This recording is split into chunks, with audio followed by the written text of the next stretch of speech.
পাইলে নিরালাই গো নবী পাইলে নিরালাই। আমার শত শত বলেন কি পাইলে নিরালাই গো নবী পাইলে নিরালাই। শুধু এই দুটো কথা বলবেন, বলবেন তো আমার আল্লাহ খুশি হবে। জোরে বলেন পাইলে নিরালাই গো নবী পাইলে নিরালাই। পাইলে নিরালাই গো নবী পাইলে নিরালাই। দুই কদমে চুমা খাবো দুই কদমে চুমা খাবো চরম ধুলি মাগবো গায়। পাইলে নিরালাই গো নবী পাইলে নিরালাই। দয়াল নবী কত দূরে লোহিত সাগরের তীরে। জোরে বলেন দয়াল নবী কত দূরে লোহিত সাগরের তীরে। মদিনার সোনার ঘরে আছেন তিনি সর্বদাই। পাইলে নিরালাই গো নবী পাইলে নিরালাই। পাইলে নিরালাই গো নবী পাইলে নিরালাই। জোরে কানু সুবহানাল্লাহ। এই সোনা মানিকেরা ও আব্বাজি মুসলমান ভাইরাও, খাতুনে জান্নাত মা ফাতেমা রাদিয়াল্লাহু তাআলা আনহা বাবাজি একদিন বাবাজি 3 দিন ধরে অনাহার। কতদিন ধরে? এটা কথা বলেন না ভাই। 3 দিন। আচ্ছা 3 দিন ধরে কি আমাদের এলাকার ভাই বা মায়েরা 3 দিন ধরে কি অনাহার থাকে? সামান্য রমজান মাসে সারাদিন মান বাবা রোজা রাখতে গিয়ে চোখ ঢুকে যায় নাকি বলছেন? চোখ ঢুকে যায়। কিন্তু খাতুনে জান্নাত এবং ইমাম হাসান ইমাম হুসাইন বাবাজি তিনারা 3 দিন ধরে অনাহার। কদিন ধরে? 3 দিন ধরে অনাহার। ইমাম হাসান ইমাম হুসাইন বলছে বলে মা ও মা জননী আমাদের যেন খিদার জন্য পেট যেন চুচু করে। ও মা আমাদের খাবারে কি ব্যবস্থা হবে না? মা ফাতেমা রাদিয়াল্লাহু তাআলা না বলতেছি এ বেটারা তবে শোনো গো একটু সহ্য সবর করো। আল্লাহ পাক আল্লাহ তাআলা বলেন ইন্নাল্লাহা মা'আস সাবিরিন। যে সবর করে আল্লাহ তার সাথে সব সময় থাকে। জোরে বলুন না সুবহানাল্লাহ। খাতুনে জান্নাত মা ফাতেমা রাদিয়াল্লাহু তাআলা আনহা তিনি বলছো গো বেটারো তোমাদেরকে খিদা লেগেছে। ও মা জননী খিদা সহ্য করতে পারি না। ও গো মা একটু যদি আমাদের খাবারের ব্যবস্থা করতেন মা। ও মা জননী মা জননী ও গো মা আমাদের কতই না আনন্দিত হতো। জোরে বলুন না সুবহানাল্লাহ। এ বাবা যে মুসলমান ও গো আমার সোনা মানিকেরাও, আল্লাহ পাক আল্লাহ তাআলা বলতেছো গো আমার বান্দা বান্দিরা তোমরা যদি খাতুনে জান্নাত কি এবং ইমাম হাসান ইমাম হুসাইনকে মোহাব্বত করে যদি অন্ধকার কবরে যাও, আল্লাহ পাক আল্লাহ তাআলা বলতেছে ওই কবরে কোনোদিন সাপ আসবে না, ওই কবরে কোনোদিন বিচ্ছু আসবে না, ওই কবরে কোনোদিন গজব হবে না, ওই কবরে বাবা কোনো রকমের কষ্ট হবে না।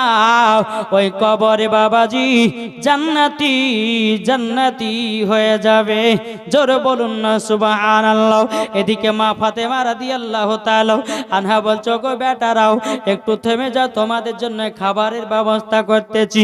এ বাবাজি মুসলমান মা ফাতেমা রাদিয়াল্লাহু তাআলা আনহা তিনি একটা মাটির হাঁড়ি নিয়ে বাবা মাটির হাঁড়ির ভিতরে বাবা ছোট ছোট পাত্র গলা ঢোকায়া খাতুনে জান্নাত মা ফাতেমা রাদিয়াল্লাহু তাআলা তিনি বাবাজি চুলার উপরে চড়ায়া দিয়েছি। চুলার উপরে যেমন চড়ায় দেওয়া কিছুক্ষণ পর আমার খাতুনে জান্নাত মা ফাতেমা রাদিয়াল্লাহু তাআলা আনহা তিনি বলতে চকো বেটারাও একটু সহ্য সবর করো, নিশ্চয় আল্লাহ পাক আল্লাহ তাআলা তোমাদের জন্য খাবারের ব্যবস্থা করে দিবে। জোরে বলুন না সুবহানাল্লাহ। খাবারের ব্যবস্থা করবেন কে? আল্লাহ হলো রুজি দেনেওয়ালা, আমার নবী হচ্ছে রুজি বন্টন করনেওয়ালা। জোরে বলেন। অনেকক্ষণ পর বলছে মা ও মা আর খিদা জ্বালা সহ্য করতে পারি না মা। ও গো মা 3 দিন ধরে অনাহার। ও গো মা জননী ও মা একটু খাবার যদি পেতাম কত বড় মনে আনন্দিত হতো। কিন্তু ইমাম হাসান ইমাম হোসেন বলে মা, ও মা জাননি আমরা নানাজির কাছে যাব। আমার মা ফাতেমা রাদিয়াল্লাহু তাআলা আনহা বলছে, এ বেটারা যাও, তোমার নানাজির কাছে একটু ঘুরে এসো, তোমার নানাজির কাছে একটু সাক্ষাৎ করে আসো। ইমাম হাসান ইমাম হোসেন বাবা টুকটুক টুকটুক করে বাবা চলতে লেগেছে। চলতে চলতে গিয়ে বলতেছে, গো নানা জান, আমরা খিদার জ্বালা সহ্য করতে পারি না। আমার নবীজি ইমাম হাসান ইমাম হোসেনকে বাবা সিনাতে লাগাইয়া নিয়েছে। বাবা ওগো আমার নওয়াসায় রাসূলেরাও, তোমরা চিন্তা করো না, তোমাদের জন্য খানার ব্যবস্থা করতেছি। জোরে বলুন না সুবহানাল্লাহ। আমার নবীজি হযরত আবু বকর সিদ্দিক রাদিয়াল্লাহু তাআলা আনহুকে ডাকলেন, হযরত উমর ফারুক ডাকলেন, বলতেছে গো আমার সাহাবীরা, যাও যাও বাগান খেজুরের বাগান থেকে কিছুটা খেজুর নিয়ে এসো, আওয়ার নওয়াসায় রাসূলদেরকে খাওয়াবো। এ বাবাজি মুসলমান ভাইরাও, ওগো আমার সোনা মানিকেরাও, ইমাম হাসান ইমাম হোসেন বলছো গো নানা জান খিদার জ্বালা সহ্য করতে পারে না। ওগো নানা জান, আবার যখন বাবা আমার নবীজি ইমাম হাসান ইমাম হোসেনকে বাবাজি কলিজাতে লাগা নিয়েছি, আমার নবীজির পেট মুবারকে বাবা ইমাম হোসেনের হাত চলে গেছে। যেমনই বাবা হাত চলে যাওয়া, আমার নবীজি বলতেছ, আমার নওয়াসের রাসূলেরাও, তোমরা আছো 3 দিন ধরে অনাহার, আমি নবী আছি 7 দিন ধরে অনাহার। নবীজি কতদিন? 7 দিন। ইমাম হাসান ইমাম হোসেন 3 দিন। নানা জান, তাহলে আপনি তো খাননি, আমরাও খাবো না। জোরে বলেন। ও নানা জান, আপনি 7 দিন ধরে অনাহার আছেন নানা জান, তবে নানা গো আপনি যদি না খান, ও নানা আমরাও খাবো না। জোরে বলেন। এটার নাম হলো বাবা মোহাব্বত। অনেকে বিবি দেখবেন বলে, এই স্বামী আপনি ভাত খান, তো স্বামীটা বলে, বিবি রে তোকে নিয়ে একসঙ্গে আমরা স্বামী স্ত্রী ভাত খাবো। এটাই হচ্ছে কি? মোহাব্বত।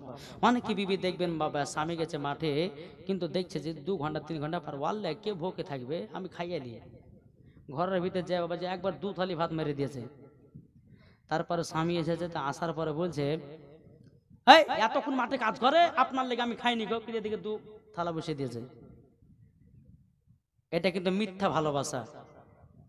ও মা খালা, আমার আল্লাহ পাক আল্লাহ তাআলা বলছে, ও বান্দিরা, তোমরা যদি বরকত বাড়াতে চাও, স্বামীকে মহব্বত করো। ও ভাই, শুধু মায়েদের দোষ দিলে হবে না, কিছু স্বামীরও দোষ আছে নাই গো। রাত্রি 12টাতে বাবা চার দোকানে গিয়ে ক্যারাম বোর্ড খোলে, 12টার সময় বাড়ি ঢোকে, মোহাম্মদ বাড়বে। বাবাজি মুসলমান, এ সোনা মানিকেরাও, অনেকে আপনার ভাইরা আছে বাড়িতে বিবি আছে, আর একটা কট লাইন করে, এ করে না। আল্লাহ বলছে, এই বান্দা, বিবি ঘরে বিবি থাকতে এইরকম কাজ করো না। যদি তোমার ক্ষমতা থাকে, যদি তোমার 4টা বউ পোষার দরকার থাকে, বা ক্ষমতা যদি থাকে, টাকা যদি থাকে, পয়সা যদি থাকে, তো কোরআন শরীফে আছে কি জানেন? একজন পুরুষ 4 জন মহিলাকে বিয়ে করতে পাবে। আল্লাহর কোরআনের কথা। তাই বলে কাল সকালবেলাতে বিয়ে করিলেন না ভাই, তখন মায়ের আসা গাইল দিবে আমাকে, ঠিক না? এটা বলেছেন একজন পুরুষ 4 জন মহিলাকে বিয়ে করতে পাবে, তাই বলে একটা মহিলাকে কষ্ট দিবেন আর একটা মহিলাকে সুখে শান্তিতে থাকবেন, এটা নয়। 4 জন মহিলাকে একই নজরে ভালোবাসতে হবে। যদি একটা বল লেগে যদি শাড়ি লেছেন আর 3টে যদি বাকি থাকে, তাহলে হবে? 4 জনের জন্য শাড়ি নিয়ে আসতে হবে, 4 জনের জন্য খাবার নিয়ে আসতে হবে, তাইলে এটাই হবে 4 জন বিবির মোহাব্বত। আর আল্লাহ পাক আল্লাহ তাআলা বলেছে এই রকম বিয়ে করা চলবে। না তো এখন কি দেখা যাচ্ছে, একটা বিবির সোনু পাউডার কিনে দিতে পারে না, আর একটা লেসে জড়া করছে। একটা বোর ভাত দিতে পারে না, কাপড় দিতে পারে না, আর একটা বোর এসছে। এটা জায়েজ নয়, হারাম। বাবাজি চলুন তো, নবী আমার বলছে, ওগো ইমাম হাসান ইমাম হুসাইন, আমার খিদা হচ্ছে আলাদা, তোমাদের খিদা হলো আলাদা। জোরে বলেন। ও নানাজি, বুঝতে পারলাম না গো নানা। আমার নবীজি বলতেছে, বলো গো আমার নওয়াজে রাসূলেরাও, তোমাদের খিদা হলো আলাদা, আমার খিদা হলো আলাদা। জোরে বলুন না সুবহানাল্লাহ। হযরতে উমারে ফারুক রাদিয়াল্লাহু তাআলা আনহু, আবু বকর সিদ্দিক রাদিয়াল্লাহু তাআলা আনহু, দোনো সাহাবী আসার পরে বলতেছে, বলো গো নবীজি, আমরা খেজুরের বাগান থেকে খেজুর নিয়ে এসেছি। আমার নবীজি বলছো, ইমাম হাসান ইমাম হুসাইন, তোমরা দু ভাই খেজুর গলে খাওয়া দাওয়া শুরু করো। ওগো নানা জান, না না না না, আমরা খেজুর খাবো না, আমরা ঝুড়ি থেকে মাত্র 4টা খেজুর নেব। কটা? কটা নেবে? আমরা হলে কি করতাম, গোটা নিতাম।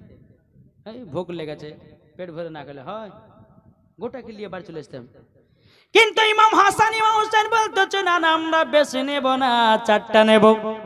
আমার নবীজি বলতেছে, এ নওয়াজে রাসূলেরাও, তোমাদেরকে খিদা লেগেছে, তোমরা পেট পুরে খেজুর গলা খাও।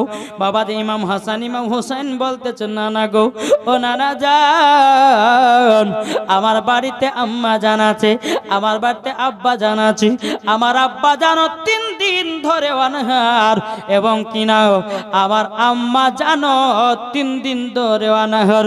ওগো নানা জান, বাপ মা যদি অনাহারে থাকে, ওগো নানা জান, আমরা পেট পরে খেজুর খেতে পারবো না। ওগো নানা জান, 4টা খেজুর নিয়ে গেলাম, আমরা সমান সমান খাও। আমার নবীজি কি করলেন, ইমাম হাসান ইমাম হুসাইনের কপালে বাবা চুমা দিয়ে বলছে, যাও নওয়াজে রাসূলেরা 4টা খেজুর নিয়ে বাড়ি যাও। জোরে বলেন। 4টা খেজুর নিয়ে টুক টুক টুক টুক করে বাবা চলতে লেগেছে। চলতে চলতে চলতে বাবাজি, এই কোথা ভালো আছেন? কি ব্যাপার গো? যদি পালান এমন দোয়া করব, সকালবেলা পেশাব বন্ধ হয়ে যাবে। হ্যাঁ, যদি 1 নাম্বার 2 নাম্বার হয় তো করে আছেন, অসুবিধা নেই, আবার বসবেন এখানে নাকি। যদি সারা রাত শোনা দিতে দরকার না খেতে হতো, এত বক্তা করে কি লাভ ছিল? 12টাতে শেষ করতেন নাকি গো? আমাদেরকে কষ্ট দিচ্ছেন, আপনারা কষ্ট পাচ্ছেন, দরকার কি? আল্লাহ তো এটা বলেননি যে তোমরা ফজর পর্যন্ত জালসা করো আর ফজর নামাজ কাজা করে, এটা বলেছে? জালসা দোয়া ওয়াজিব নাই, ফরজও নাই। জি, এটা হচ্ছে একটা নফল ইবাদত, যতক্ষণ বসবেন নেকি পাবেন, আল্লাহ রহমাত। জোরে বলেন সুবহানাল্লাহ। তাই বলে বাবা আপনাদেরকে কষ্ট দিব না আমি, নাকি বলছেন? এদিকে ঢুলছেন আর এদিকে জীবনীও শুনছেন, তাহলে কোনো লাভ হবে না। মন দিয়ে শুনতে হবে, আমলও করতে হবে, ঠিক কিনা? তাই বলতেছে, জন্ম আমারি নবী যোগে হলে কেমন হতো,